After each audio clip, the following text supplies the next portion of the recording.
বলেন ভালো যদি বাসতে হয় নবীকে বাসো। সবাই বলবেন কিন্তু, মন যদি দিতে হয় নবীকে দিও। বললেন ভালো যদি বাসতে হয়। আপনাদের ঘুম আসছে নাকি? একটু হাতগুলি টান টান করেন তো দেখি। কষ্ট পাইছেন মনে হয় নাকি?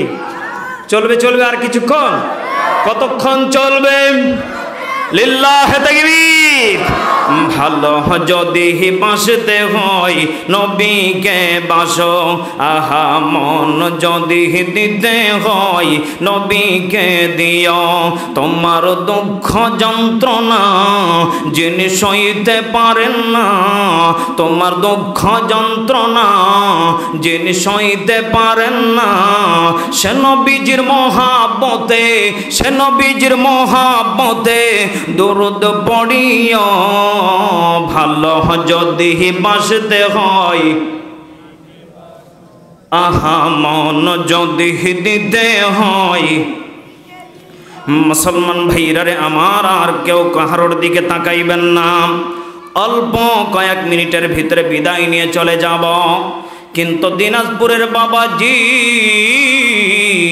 এখন আমরা কয়েকটা মিনিট হাকিকতান কান্না করব। এরা মুসলমান ভাইরা রে, এবার কেউ কাহারোর দিকে তাকাইবেন না। আল্লাহ রাব্বুল আলামিন ডাক দিয়া বলেন ফাফিরু ইলাল্লাহ, আসো বান্দা আমার দিকে আসো। এ মুসলমান বাবাজি সাবিকু, আসো বান্দা আমার দিকে আসো। ওয়া জান্নাতিন আরদুহাস সামাওয়াতি ওয়াল আরদ, আসো বান্দা আমার জান্নাতের দিকে আসো। আরে মুসলমান বাবাজি, জান্নাতে যদি যেতে চান একটা ফোঁটা হাকিকতান কান্না করবেন। কেন করবেন জানেননি? এই দুনিয়া কিন্তু থাকার জায়গা না। কথা বলেন ঠিক না ব্যাঠিক? আরো জোরে বলেন ঠিক না ব্যাঠিক?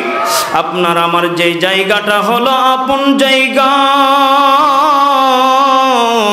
সেই জায়গার নাম কি সবাই বলেন তো দেখি?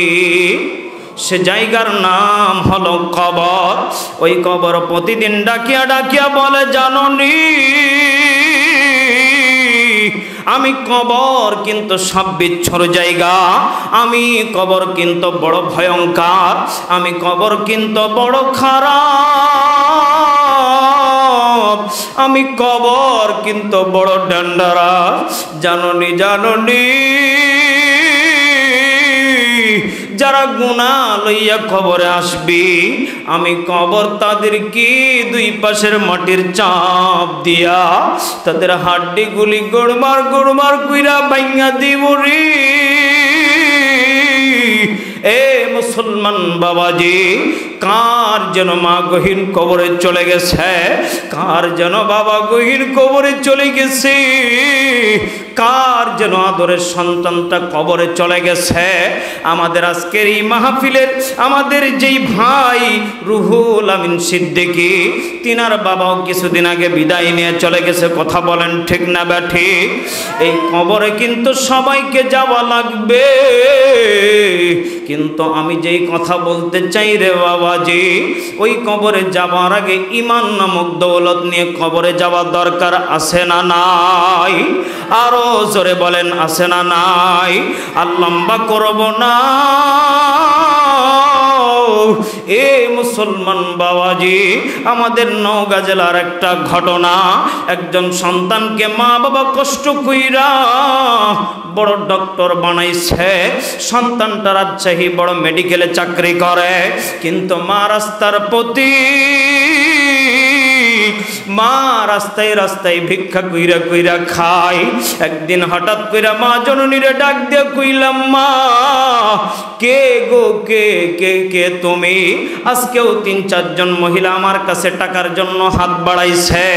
এ মুসলমান বাবাজি, একটু দিলের কানটা একটু লাগায়া দেখো, কার মা ওইটা যেন হই রে, কার বাবা যেন হই রে।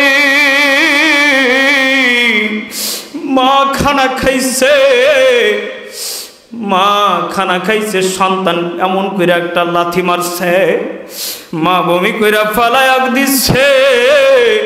আর আল্লাহরে ডাক দিয়ে কইছে আল্লাহ। একটা ডাক দিয়া বলেন না আল্লাহ। দিনাজপুর চিরি বন্দরের বাবার আর একটা ডাক দিয়া বলেন না আল্লাহ। এরা মুসলমান বাবাজি, মা খানা খাইছে, সন্তান এমন করে একটা লাথি মারছে, মা বমি কইরা ফালা দিছে। স্বামী এসে কয় বিবি রে কেন কেন বমি করতেছ, কেন কান্না করতেছ? মা জননী ডাক দিয়া কয় স্বামী আমার, তোমার সন্তান এমন করে একটা লাথি মারছে, ওই মা সহ্য করতে পারি না। এ মা হারান না পাগল গুলা, একটা চোখা একটা ফোঁটা চোখের পানি ফালান না। কার যেন মা গহীন কবর থেকে কান্দে আর কয় পুত্রে তোর জন্য আমি আজকে বড় জাহান্নামী, তুই এমন জিনিস কাজ কর।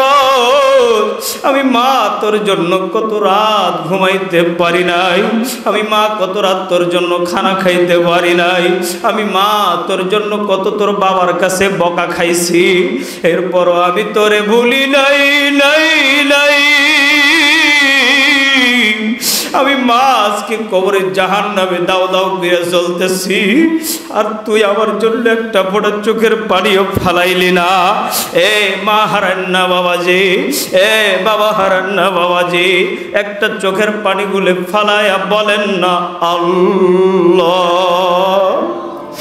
আর একটা ডাক দিয়া বলেন না আল্লাহ। কার কার মা নাই একটু হাতটা তোলেন না রে বাবাজি। হুজুর আমার মা নাই, আমার বাবা নাই, হুজুর একটু দোয়া করবেন নি। বলেন না রব্বির হামহুমা। এ বাজান হাতটা তুলেন, বলেন রব্বির হামহুমা কামা রব্বায়ানি সগীরা। আল্লাহ বলেন না, বলেন না আল্লাহ।